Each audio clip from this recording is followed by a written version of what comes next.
What is up, guys? We are back once again, and we are going to be doing another series review about one of my favorite, and I mean favorite, shows that I've ever watched, that I've ever seen, anything. And what we are going to be talking about is obviously what you're seeing on your screens, Buffy the Vampire Slayer, starring Sarah Michelle Gellar, Allison Hannigan, Nicholas Brandon, David Boreanaz, James Marsters, Charisma Carpenter. The list goes on. The list goes on.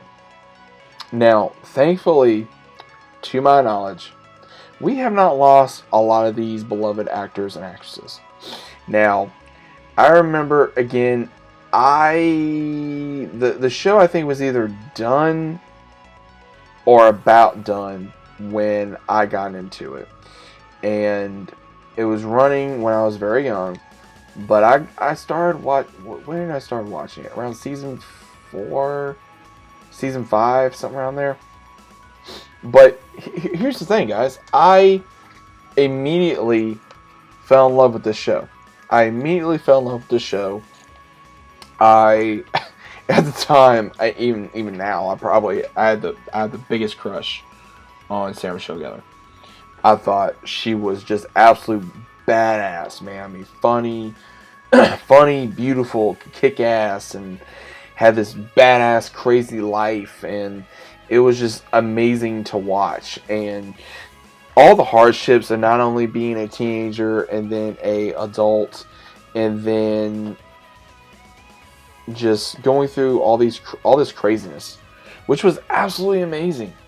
I mean, it was just absolutely amazing seeing, going through all this hardship, and you're still going to battle these demons and the vampires and all these random stuff that not only a teenager but a teenage woman goes through, and also stuff from a guy perspective. I mean, I resonated with this show from because you know I'd say my favorite character was Spike, played by James Marsters, and the reason why he was my favorite character is because he went from being a very timid, shy poet to a badass, awesome, charismatic, smartass, badass vampire that later fell in love with, the main character, the Slayer, then changed because of her. And I really resonate with that, because, of my school life and home life and everything of that nature. I was shy and timid growing up a little bit, then I got out of it, and I went through my phases and everything of that nature. And Buffy was always one of those I could always sit down, watch if I didn't feel well, or if I was having a bad day, or if I just wanted to escape the world, and I would just watch Buffy, man. I mean, Buffy, I think there is nothing wrong seeing a woman kick some ass. There is no doubt in my mind that a woman can kick somebody's ass. As long as she's trained, and as long as she knows what she's doing, then all for it. And especially if it's against supernatural forces, hell yeah, I'm down. I mean, I think Buffy as a whole, even though it started off as a movie, I didn't really particularly care for the movie. I prefer the show. The show's 100 times 10 better.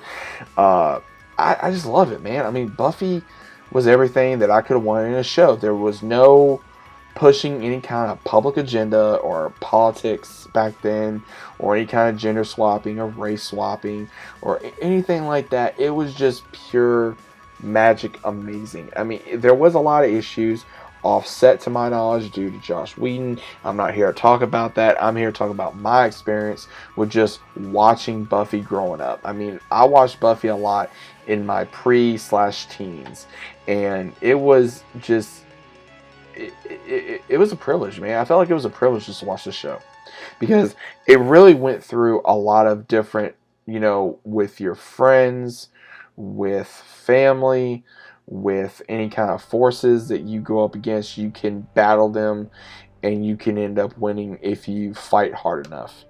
And I thought that was amazing. I thought that was absolutely amazing, being able to just fight back.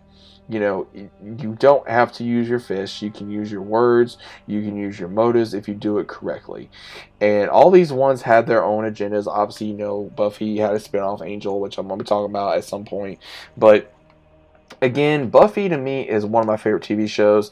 If there's been talks about a possible reboot, I'm hoping that they don't ever reboot this show. I know sooner or later they will, but I'm gonna be like, nah, this is my version of Buffy, and I'm gonna take it. You guys can do whatever you want, but I prefer this version. This version is 100 times better. It will always be 100 times better, no matter what. Try to change it as much as you can.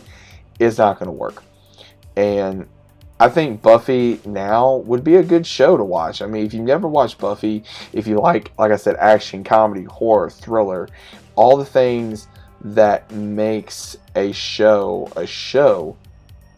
that, they're focusing on the development of the characters. They're not focusing on any kind of agenda. If you get any meaningful message behind this, it is because it was put there after, or was put there for you to figure out, not for, oh well, this or that. No, man. I mean, you can idolize any character you want. I mean, is any character in this perfect? No, but nobody is perfect, and they go through all the hardships of what they go through.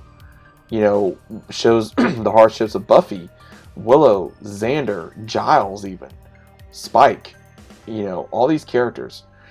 Spike, he went through a lot of stuff that he did that he knows he shouldn't have done. Things that he does with Buffy that, he learned not to do. And then also how he changed, how he wanted to change. And Buffy is one of those shows where it has just an amazing story, and it went to the comics. And I think if they ever are going to continue the show in a way, I think they need to continue it, because the way that they ended it was being able to not have the power only to one female, but to be able to give it to multiple females that have the potential to be a slayer, to go out and fight these evil forces and everything. And I think that'd be a badass idea. I mean, have a slayer or a potential slayer that becomes a slayer and has a very crazy background, and then goes through it even harder, maybe even harder than how Buffy's background was, or something. I mean, there's so many things you can do with a story that I know as a fan myself, I could probably write better than some of these ones in Hollywood could. I mean, I have not been reading the comics, so I'm more familiar with the show, but I've read some of the comics from what I remember, but not everything. But I would really love if they just didn't really mess with Buffy, but if they are, they need to do it the right way. They don't need to go out and change everything just to fit the Hollywood narrative or to fit someone's narrative. They need to fit what fans truly want. Now, what these non-people want, we want Buffy to be as pure and as, to the heart as it was back then. And I think it still would be if they did try to reboot this. Again, I think one of my favorite episodes, to my knowledge, is probably when Spike goes to get his jacket from the basement, when he's trying to prove to Buffy that he can still be the badass that he knows but still have a sensitive side. And also where Buffy had to tell her mom about her being the Slayer, or Willow losing Tara, which was heartbreaking to see, and then Xander having to be there and tell her that he loved her as much as he did. He loved her like a sister. Just, I mean, he was, that was his best friend. He loved her dearly. Or one of my other favorite episodes is when, Spike has to sacrifice himself for everybody, or when Buffy sacrifices herself for her friends in the world and everything. And that was probably one of my favorite episodes. I mean, there are episodes to this day that I can remember the lines to, or there are episodes to this day that I can remember how I felt. I mean, there's scenes I can watch now and I get those feelings like I did back then, that can either make me excited, or hell, even maybe tear me up, even, that can just get those emotions going and go, wow, this is what they did. This is how good the writing was. This is how good the acting was. This is how good that they were able to do everything that they were able to do back then, and how they could still do. I mean, but I know things change. I know some of the writing changes, but overall, I think Buffy as a whole could stand even now. I think Buffy back then to now could literally go and say, hey, it is probably one of the most badass shows out there. It's probably one of the most influential shows for a female out there. I think it's probably one of the most influential things out there that you could go and have fun and watch over and over again with your friends, your family, your spouse, your significant other, whomever, and just have fun. with it. I mean, Buffy is one of those, I don't think it's going to be changed, or if it does change, really that much of a difference. But, if there's any Buffy fans out there, let me know down in the comments. Who's your favorite character? What's your favorite episode? What were things about Buffy you liked? What were things about Buffy you disliked? What would you like to try to see a spinoff at some point? Would you guys like to see something different at some point? Either way, let me know your thoughts down in the comments down below. I really like talking about certain shows. You guys should already know. I was just really kind of rambling here, but I think Buffy will always be one of my favorite shows, even when I get older. But let me know what you guys think down in the comments. Hope you guys enjoy your day, and I'll see you guys on the next one.